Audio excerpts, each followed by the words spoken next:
السلام عليكم، كيف نتوما؟ لاباس عليكم؟ كنتمنى تكونوا كاملين بخير وبصحة جيدة. يلقاكم إن شاء الله هذا الفيديو في أحسن الأحوال. مرحبا بكم في قناة ريسيتاس دي نسرين. غنحضروا مع بعضياتنا اليوم جوج ديال التحليات بالليمون كيجيو منعشين بزاف ورائعين، مختلفين تماما على بعضياتهم، يعني كل وحده بالمقادير ديالها وكل وحده بالمذاق ديالها، وساهلين، مقادير بساطين بزاف، بحق النتيجة كتكون مرضية بزاف ورائعة.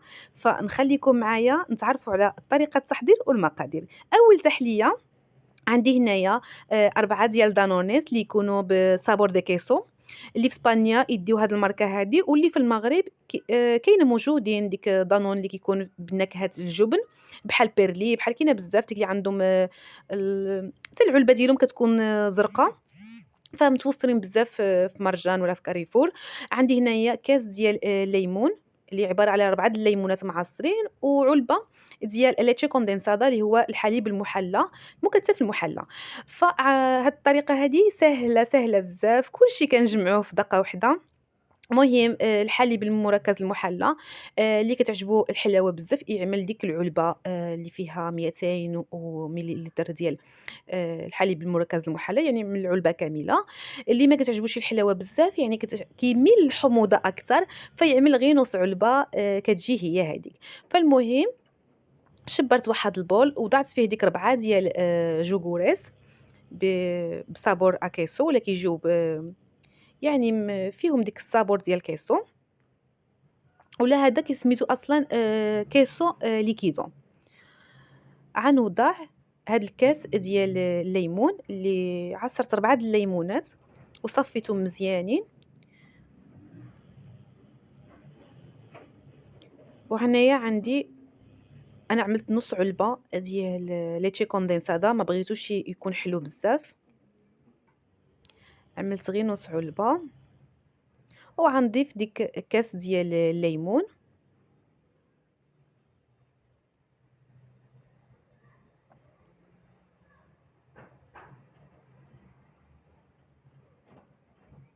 غنحركو مزيان، حنا كنحركو والخليط كيزيد يعقد معانا وكيتقال معانا، لأن الليمون مع ديك كيسو مع ديك ليتشي كوندنسادا يعني كيرجع بحال الموس.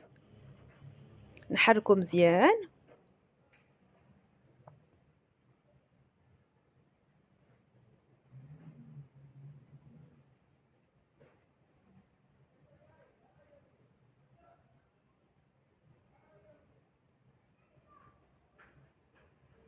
صافي حركنا مزيان، عقدت هاد الخليط هذا عقاد.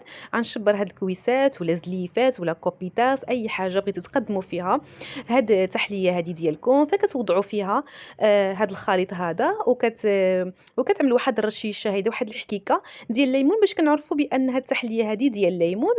كنلويوهم في كنلويوهم فيلم أليمونتير، وكنخليوهم في النبيرة يبردوا مزيان 3 ولا 4 السوايع حتى كيبردوا مزيان البنات، وكيحصلوا على واحد التحلية ما نقولكمش غزالة بزاف. حق ضروري نخليوهم يبردوا باش كيزيدوا يعقدوا. ننتقلوا دابا إلى التحلية الثانية.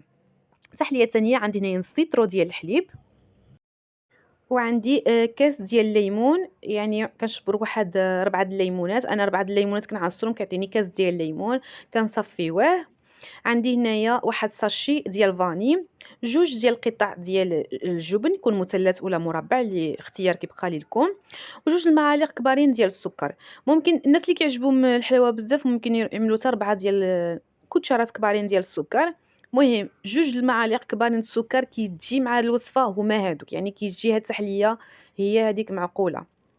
المهم وكنجمعوا هاد المقادير اللي ذكرت لكم كاملين في الخلاط الكهربائي، ما عدا 2 ديال العلب ديال ياغورت يكونوا ماشي كريميين، ديك دانون اللي كيكون عادي، ديك القصح اللي كيجي عقد، فهمتي؟ يعني هذاك هو اللي كيصلح لهاد التحليات هادو، كيصلح بحال اللي نعدلوا الرايب ولا نعدلوا هاد التحليات هادو، ما كيصلحش ديك الكريمي. المهم غنخلطوا هاد المقادير اللي ذكرت لكم هما الاولى، عاد كنزيد لهم هادو، انا غنوريه لكم هنايا باش كتعرفوا، يا اما تجيبوهم طبيعيين يا اما بنكهه فاني. هادو شوف كيفاش كيجي عاقد. غنعمل 2 ديال العلب في هاد الطحانة الكهربائية، وغنطحن مزيان هاد الخليط هذا.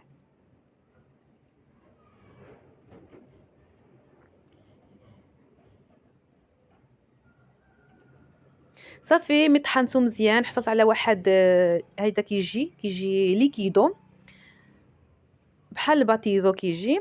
بالحق حنايا ملي كنخشيوه في النبيرة كنحتفظوا به بواحد 3 السوايع كيرجع بحال موس، يعني كيعقد وكيرجع موس. بغيتو تناولوه هيدا بحال عصير ديال بحال عصيري ولا ديك المشروبات اللي كيجيو ليكيدوس هيدا، فشربوهم كيجي رائع بزاف. بغيتو تناولوه بحال موس، يعني بحال شي تحلية كتحتفظوا بها في النبيرة مدة 3 السوايع ولا 4 السوايع حتى كيشبّر.